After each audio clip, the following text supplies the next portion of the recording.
All right, the Chiricahua Mountains on the northeast side. We're about ready to go on about a 3-mile hike, so 3 miles each way, maybe 5.5 miles round trip, and it is pretty in here. I've been here once before, but never up this far, and Dylan's never been to this part.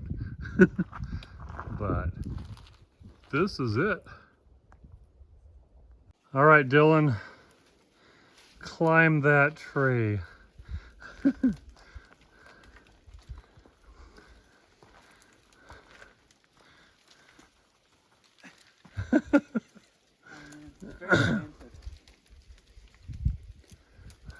Climb like a bear. Climb like a bear. Hopefully you can get down without having to jump down.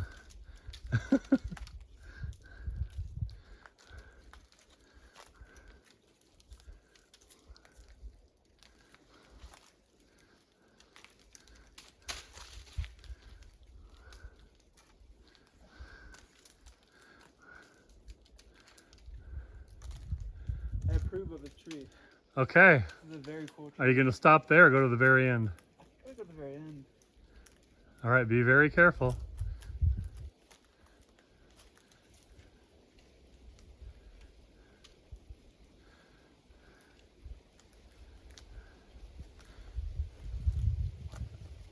Okay.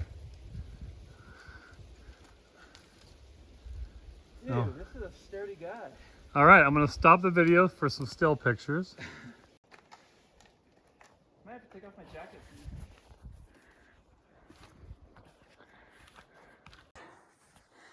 More of this in the middle of the Chiricahuas.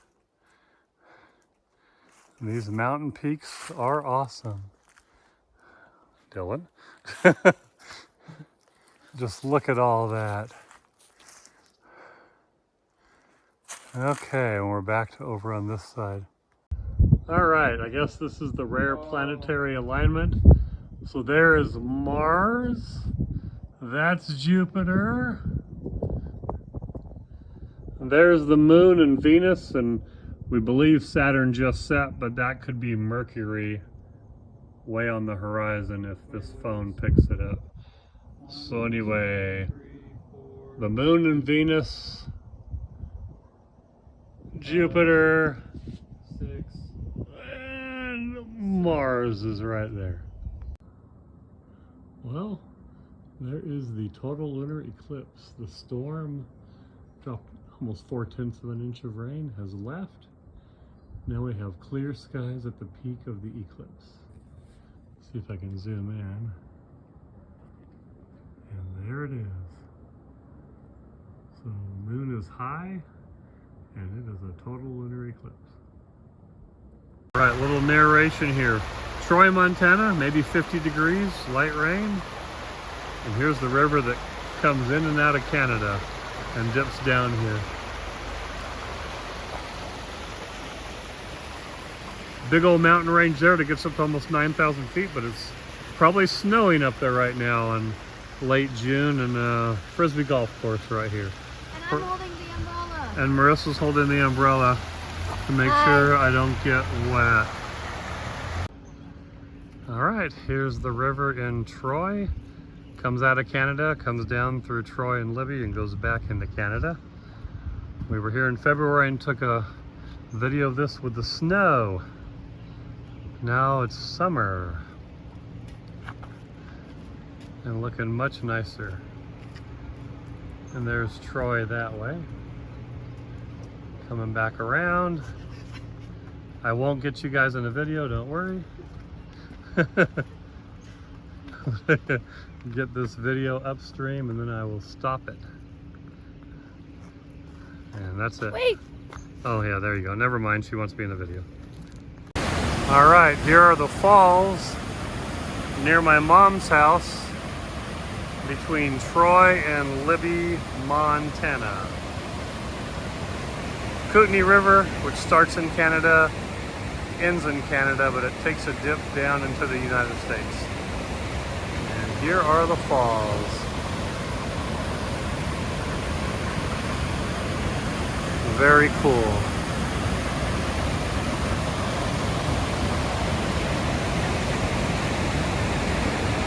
Lots of people here. Very popular place. Okay, Troy, Montana. 9:30 at night. The sun is still out. It's behind the mountain, but not below the horizon. It doesn't set until almost 10 p.m. here. It'd be pitch dark in Tucson at this time. Of course, we don't do daylight savings time, but so almost 9:30 at night. The sun is still above the horizon, but below the mountain. On the street where my mom lives, there's a neighbor lady showing Marissa some pictures of really cute houses here. And there's my mom's house over there. And here's Mineral Avenue in Troy. Very, very cool place. It's interesting having it stay light, and there's even some twilight. At 11 p.m. it's still not pitch dark, and even at 11:30 you can still see hints of scattered sunlight. Anyway, that's it. Okay, 10:30 at night, Troy, Montana. And we have still brightness out here because it doesn't get pitch dark until 11:30 at night. So 10:30 p.m. and you could still see, and there's still plenty of light from the sun, even though it's set about a half hour ago. All right, 11 o'clock at night, and we still have twilight from the sunset.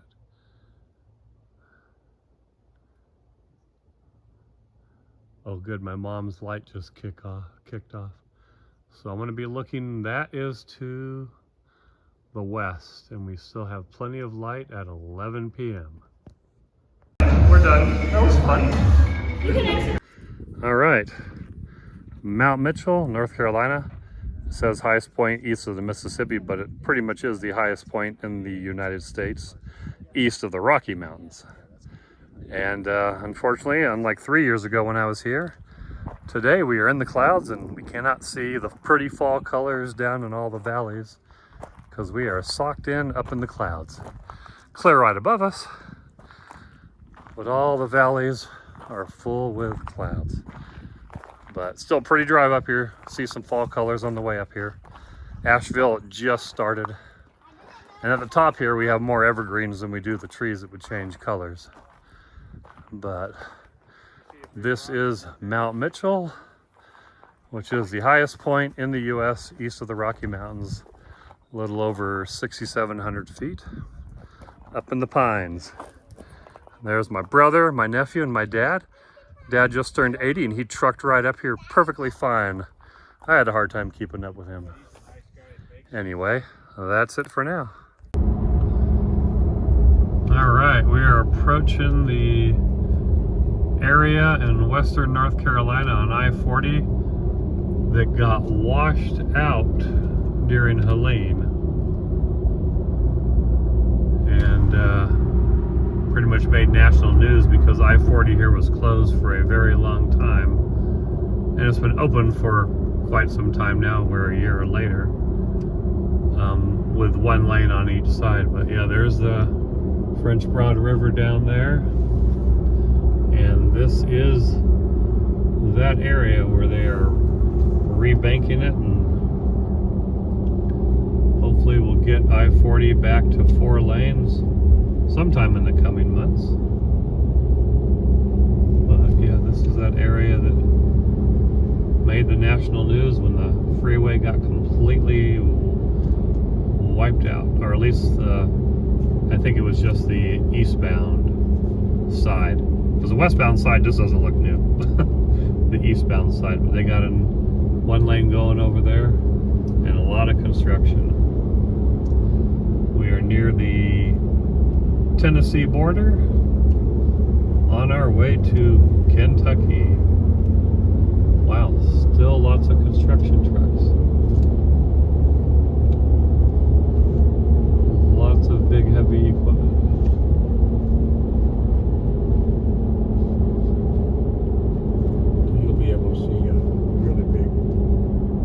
Able to see more of it down here. Yeah, this where you'll be here and you can see the French Broad River down there, just miles or hundreds of feet of bank. Yeah, it was washed out. Yeah. Yeah, because the freeway pretty much goes right along it. So it was. See over there now. Oh yeah. We'll be coming up on that here in a minute. This is crazy. What happened a year ago with Helene? Yeah, see, they've been able to build this out a bit. They keep their construction equipment on this side, and the lane going the other direction is in between those Jersey barriers there. Oh, okay. Oh yeah, look at that. This is most likely the spot that got washed out right here. Wow. And it's even worse farther up. I thought it was just a area of maybe a mile, but several miles. Oh yeah, there's the tunnels.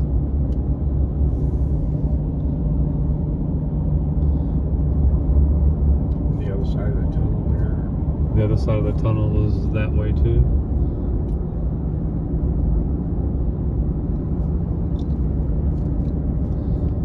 All right, we're gonna keep the video going.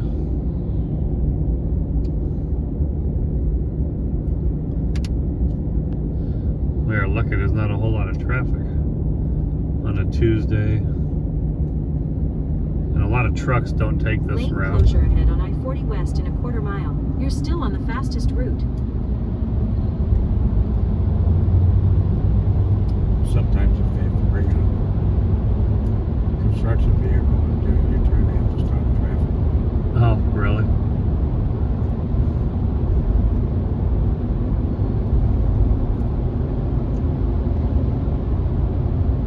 I don't want to pull a Miss Catherine here.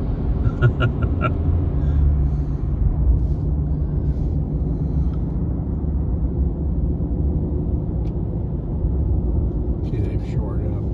Oh yeah, yeah, that's definitely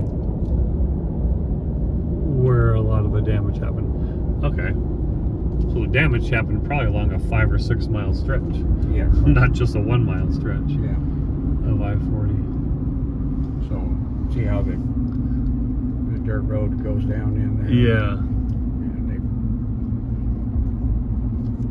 abated some of the erosion with some. oh wow, yeah, it's really close here.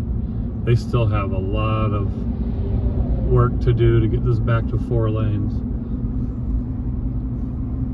They have to build all that up. There you can see the river down there. Yeah. Once we get up here, though, that's it, right? We're finally out of it. And no, we've got a few more miles. Really? Yeah.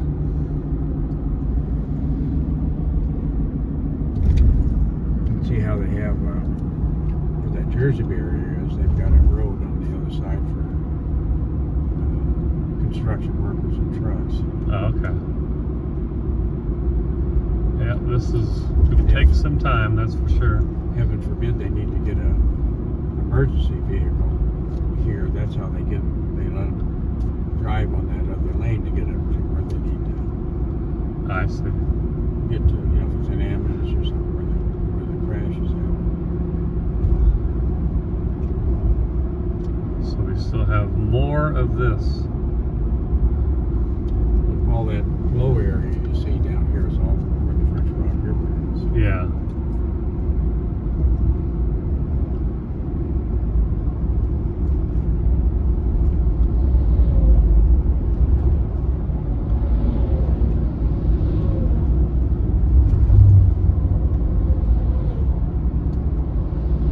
Oh yeah, there is still construction. You're right, it just keeps going.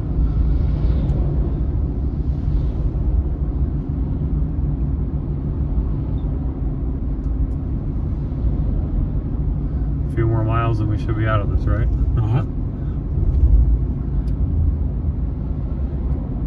Yeah, they put the netting up to stop Oh yeah. rocks from rolling onto the highway.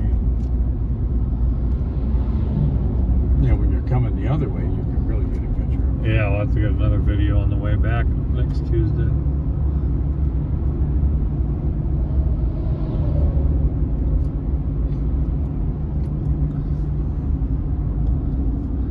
I guess that can happen when you build an interstate parallel to a river.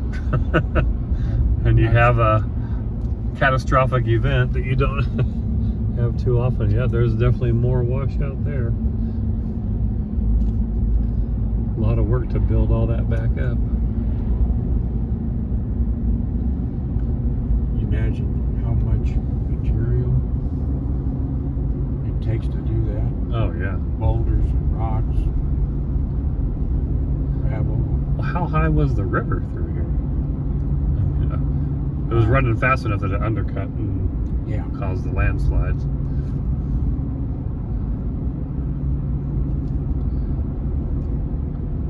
This video's been going on for almost 8 minutes. I didn't think I'd have this much footage of all that damage.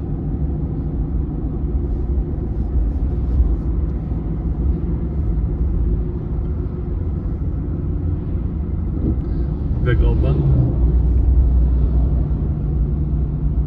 I mean, look at how. Oh, that's crazy right When there. it washed out, look at how close it got to the. Why? That's why it took the lanes out. Yeah. Because that's like a sheer drop off. Absolutely.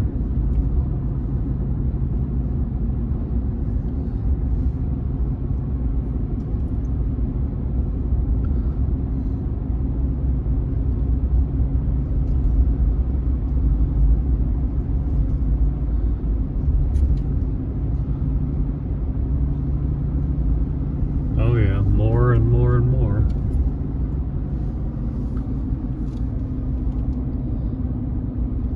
Man, what a massive project to rebuild this interstate. See, when they built it, they just had to cut the road out. Yeah.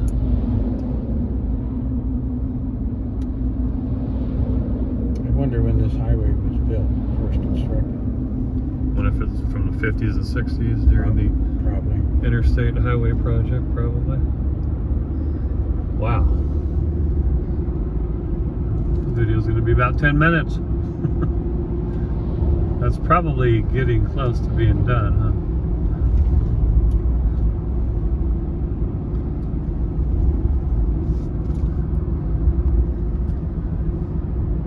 Probably a little bit more up here. Couldn't imagine being on this road when it was starting to go out.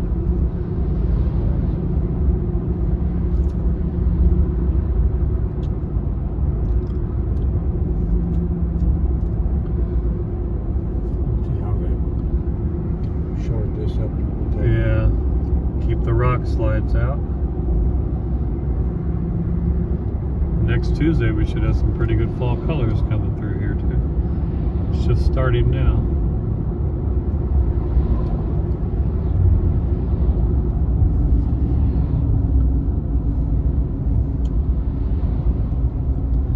What is that down there, power?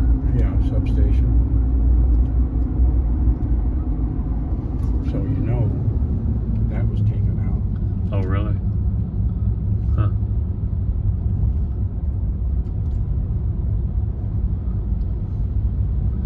Yeah, the freeway's intact over on the other side now. And we are crossing into Tennessee.